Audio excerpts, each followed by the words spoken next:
Alô você, o nosso vídeo já vai começar. Então, antes de começar, por favor, inscreva-se no nosso canal, curta e também ative o sininho para receber as novidades, tá bom? Bom dia, meus irmãos. Abra a sua Bíblia, por favor, em Provérbios, capítulo 28, versículo 13. Apenas um versículo. E vamos tirar 4 lições práticas para a nossa vida nessa manhã. Provérbios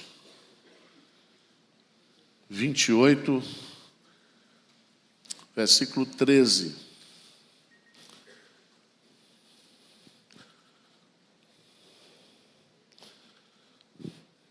Vamos ler juntos? Vamos lá? O que encobre as suas transgressões jamais prosperará, mas os que as confessa e deixa alcançará misericórdia. Quero tratar com você nesta manhã sobre a doutrina do pecado. E a doutrina do pecado, ela é importante porque ela influencia todas as outras doutrinas da Bíblia. Se não existisse o pecado, não existiria a redenção, a expiação de Cristo.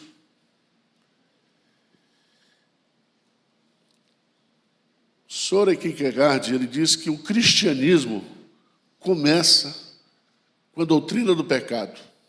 E eu diria também que o cristianismo vai terminar com a doutrina do pecado, com a extinção completa do pecado, ou das consequências do pecado. Há uma dificuldade muito grande de falar sobre esse assunto. Não é um tema agradável. Aliás, alguns pastores hoje, algumas igrejas, não pregam, não falam mais sobre pecado. E alguns estão transformando a doutrina do pecado em doutrina de doenças. Então o sujeito é ladrão, ele vira cleptomaníaco. E a Bíblia, quando trata da doutrina do pecado, se você observar, principalmente nas cartas de Paulo, ele põe nome em pecado. Ele faz relação de pecado. Quando a Bíblia fala sobre as obras da carne, cita cada obra individualmente.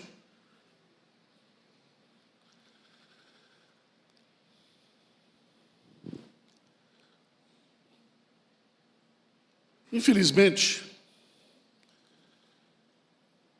o conceito bíblico de pecado, ele tem sido rejeitado por muitos hoje. Mas, nesta manhã, nós temos essa promessa maravilhosa,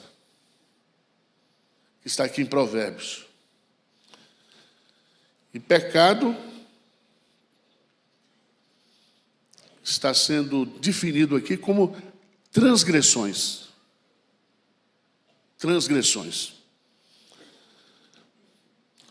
O que é o pecado? Se você for estudar biblicamente falando, você vai descobrir que o pecado é errar o alvo, que o pecado é iniquidade ou falta de integridade, que pecado é transgressão da lei de Deus. Você vai entender biblicamente que o pecado é falta de integridade. Falta de integridade. E a Bíblia fala, e eu queria que você abrisse a sua Bíblia, lá em Romanos, capítulo 5, versículo 12. Romanos 5, 12. Eu queria que você lesse, ou que nós lêssemos juntos esse versículo.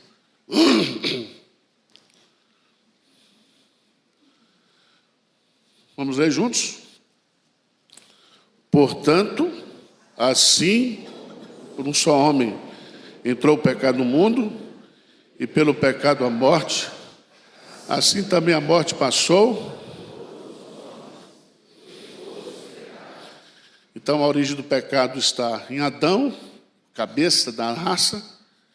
Ele pecou e o pecado passou a fazer parte da nossa natureza. E a prova de que nós somos pecadores é que todos nós o quê? Morremos. A Bíblia fala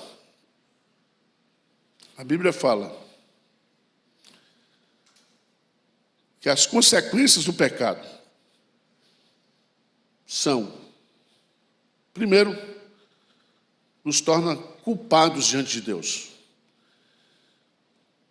Segundo, nos torna merecedores da punição de Deus. Terceiro, o pecado trouxe a morte física, a morte espiritual e a morte eterna.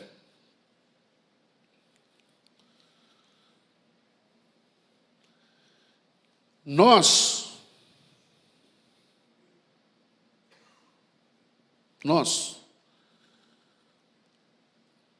somos pecadores não porque pecamos, mas pecamos porque somos pecadores. Jesus diz que o que contamina o homem não é aquilo que entra pela sua boca ou sai pelo seu ventre, mas é do coração do homem que procede todos os males. Mas estou falando aqui para crente agora. Abra a sua Bíblia lá em Mateus, capítulo 1, versículo 21. Mateus 1, 21. Vamos ler juntos? Ela dará à luz um filho, e lhe porás o nome de Jesus, porque ele salvará o seu povo.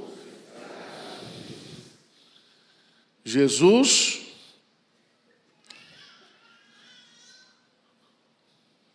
nos salva do prazer do pecado, Jesus nos salva da punição do pecado, Jesus nos salva do poder ou domínio do pecado, e Jesus um dia nos salvará da presença do pecado. Amém? Agora,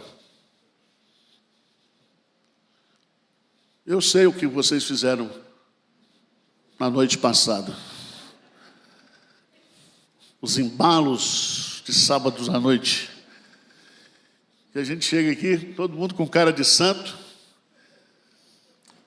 E nós vamos participar da ceia do Senhor.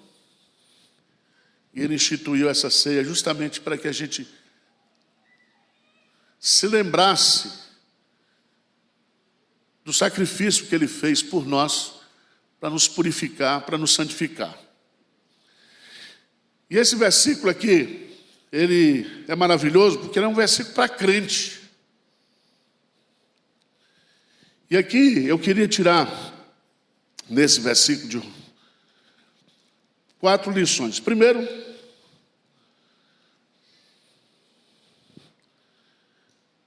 diz assim: o que encobre as suas transgressões.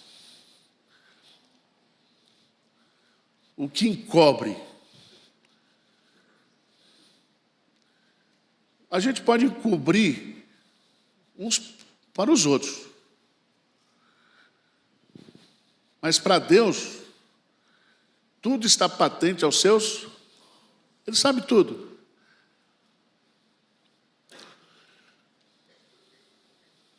É importante você entender aí que o pronome é bem pessoal, né? Suas. Não as minhas, as suas. Examine-se, pois, o homem a si mesmo. Então, eu e você, nós temos uma tendência de pecar e de tentar encobrir esse pecado. Freud explica. A psicologia diz que muitas vezes nós o quê? Negamos o pecado. Nós racionalizamos o pecado. Nós o quê? Projetamos o pecado. Eu não pequei, a carne é fraca. Ela que deu em cima de mim.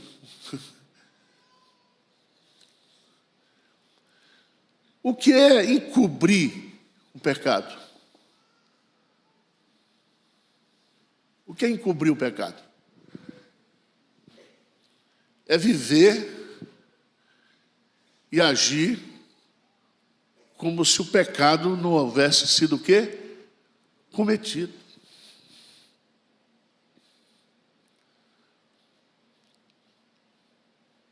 Vocês têm tendência aqui de encobrir pecado ou não?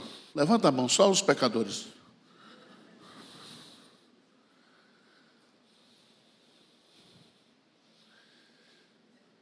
Davi, ele pecou, e veja lá no Salmo 32.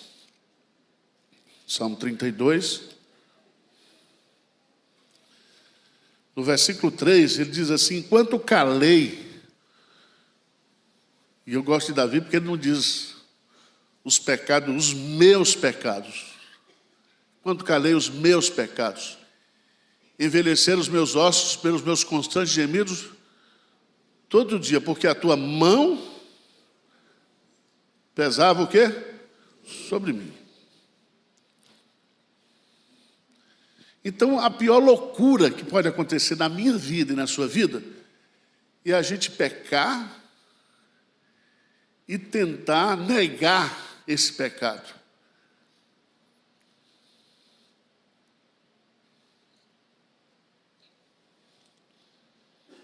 O texto diz: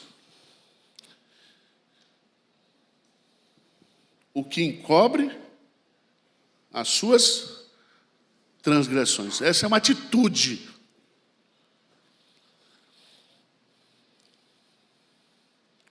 A Bíblia fala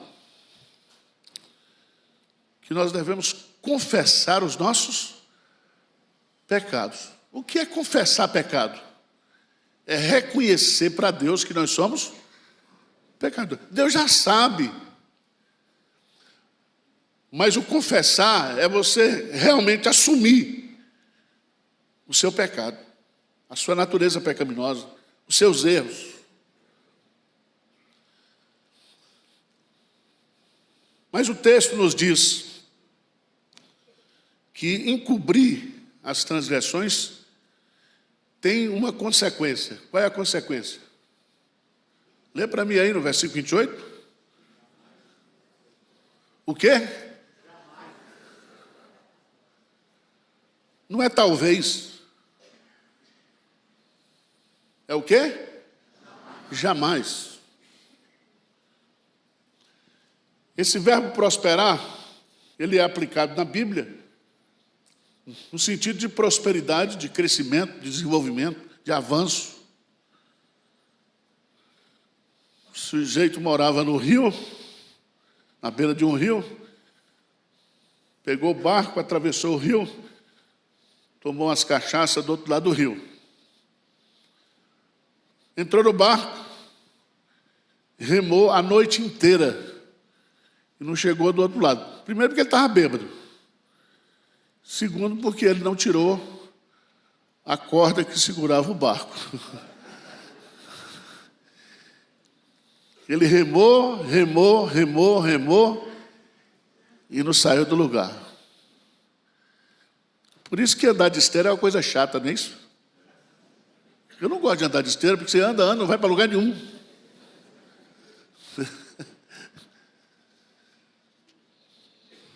O texto está dizendo que nós não prosperaremos jamais se nós o quê?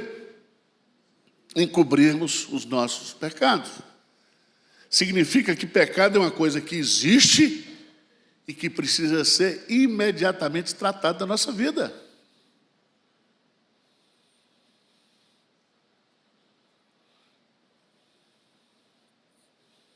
Não tente encobrir, não tente negar, não tente mudar de nome. Você tem que tratar o pecado da sua vida. Eu tenho que tratar os pecados, os meus pecados. E Davi dizia, o meu pecado está sempre o quê? Diante de mim. Confessei-te o meu pecado. Ele não disse que foi a mulher que deixou a janela aberta. Ele disse, pequei contra ti, somente pequei. Então, se eu quero prosperar, se a nossa igreja, a Igreja Presbiteriana de Pinheiros, quer ser uma igreja próspera, tem que ser uma igreja que trate do pecado todo dia. Amém ou não? Amém. Não vamos dar nome bonito para pecado, somos pecadores mesmo. Aliás, você está expulso daqui se você não for pecador. Porque essa igreja aqui é uma igreja de pecadores. Mas pecadores que estão preocupados em tratar o pecado. E o que é que diz o texto? Primeiro, reconhece uma atitude, encobrir suas transgressões. Uma consequência, jamais o quê? Terceiro, uma decisão. Qual é a decisão? Mas, o adversativo, o que as confessa e deixa. É bonito isso aqui. Porque tem que confessar e tem que deixar. Eu sei que esse negócio de deixar é difícil.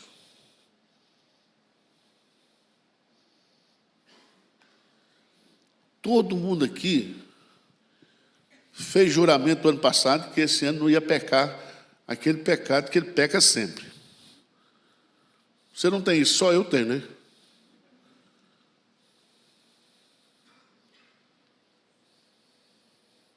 Eu olho aqui e só vejo a auréola, asas de anjos.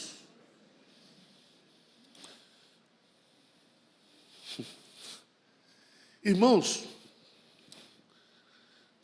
a luta do pecado contra o pecado é difícil. Nós temos pecados que nós estimamos, pecado que nós gostamos, pecados que a gente não quer deixar de pecar. Sabia disso? Você diz, não, todo mundo peca. Só tem esse pecadinho. Tem irmão que não gosta de orar. Teve uma irmã uma vez dizendo, pastor, eu não gosto de orar, Senhor, perdoa a multidão dos meus pecados. Porque eu não tenho multidão de pecado, não. Não precisa ter multidão. Um só, você está no inferno. Só um. Diz o texto que somente por um pecado, o pecado entrou no mundo. Veja lá, em Hebreus,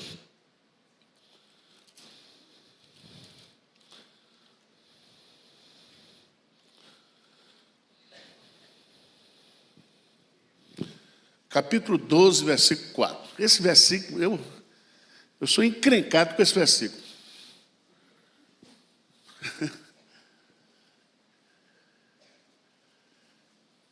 Hebreus,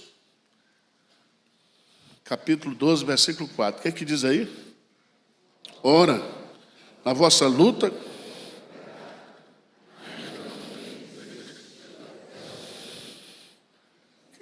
que é que significa isso? É que tem pecado na nossa vida que a gente, para se libertar dele, para resisti-lo, nós temos que fazer um esforço o quê? Tremendo.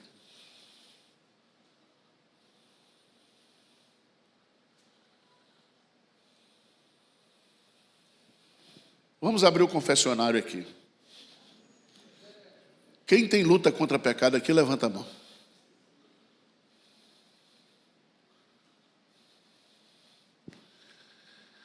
Nós temos pecado por ação, nós temos pecado por omissão, nós temos pecado por pensamentos, nós temos pecado naquilo que nós o quê? Vemos, olhamos, apalpamos. Por isso que o texto fala que é uma luta. E é uma luta que exige um esforço tremendo.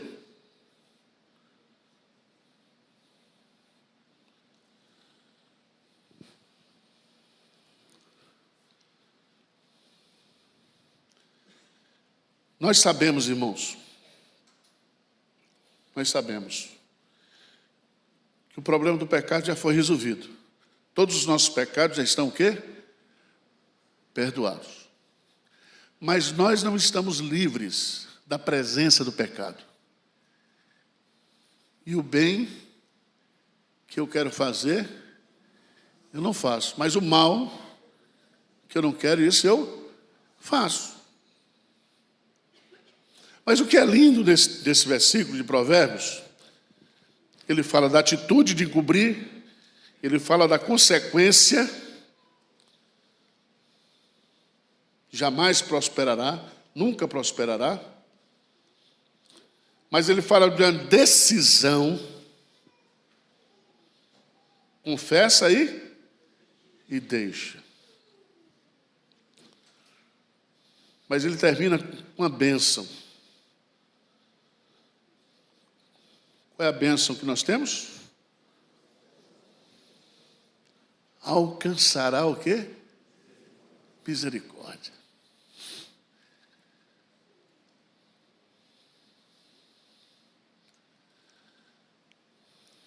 A misericórdia do Senhor significa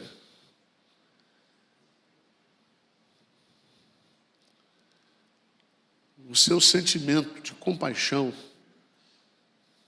pelas minhas misérias, pelas suas misérias. E misericórdia, a palavra córdia vem a palavra coração, né?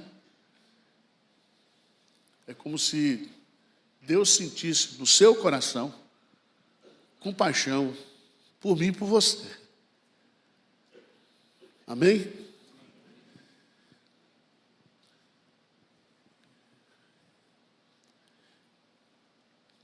É por isso que eu posso prosperar. Você pode prosperar. Por isso que a nossa vida cristã é sempre um recomeço. Não há pecado nenhum que poderá nos afastar do amor de Deus que está em Cristo Jesus. Os seus pecados já estão perdoados. Os pecados passados, presentes e futuros. Agora, nós precisamos entender que no dia a dia da nossa vida cristã, nós precisamos tratar pessoalmente, individualmente, dos nossos pecados.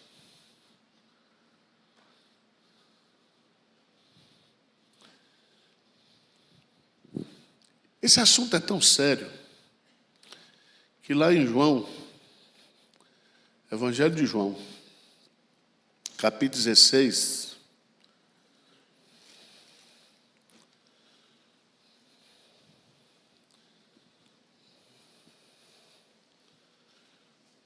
João 16, diz que quando ele vier, versículo 8, o Espírito Santo, ele convencerá o mundo do pecado. O Espírito Santo foi dado para mim e para você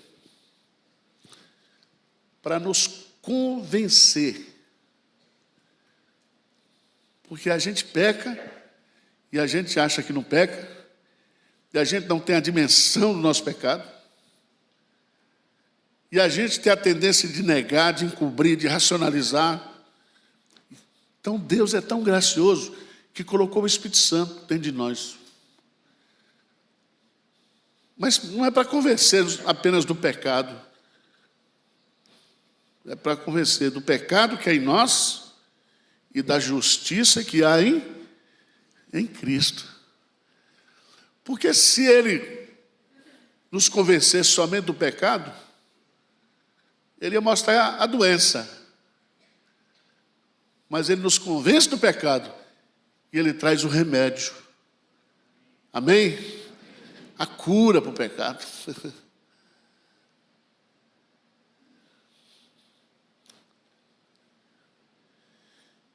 E o que é a vida do cristão? O que é a vida cristã? É uma luta constante contra o pecado.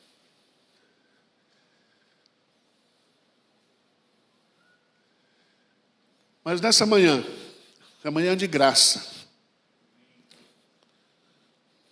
É manhã em que o Espírito Santo, Ele nos convence dos nossos erros, Ele mostra os nossos erros, Ele reprova os nossos erros, Ele corrige os nossos erros, mas Ele também nos purifica dos nossos erros. O poder que há no sangue de Jesus não é somente o poder de perdoar, mas também o poder de purificar. Amém? Então nós vamos participar da ceia do Senhor. Aquele ou que encobre as tuas transgressões, jamais o quê? Mas aquele que as confessa e deixa, alcançará o quê? Misericórdia. Então, nós vamos fazer agora, na linguagem do meu querido pastor Hernandes, uma asepsia da alma. Vamos pedir perdão a Deus pelos nossos pecados. Você vai sair daqui branco como a neve, mesmo com 30 graus em São Paulo. Amém? Vamos nos ajoelhar, quem quiser, quem não puder. Vamos ter um momento de confissão de pecado, seus pecados. Não confessa os meus, não, confessa os seus. Vamos ter um momento de oração. Depois nós vamos convidar para a ceia do Senhor.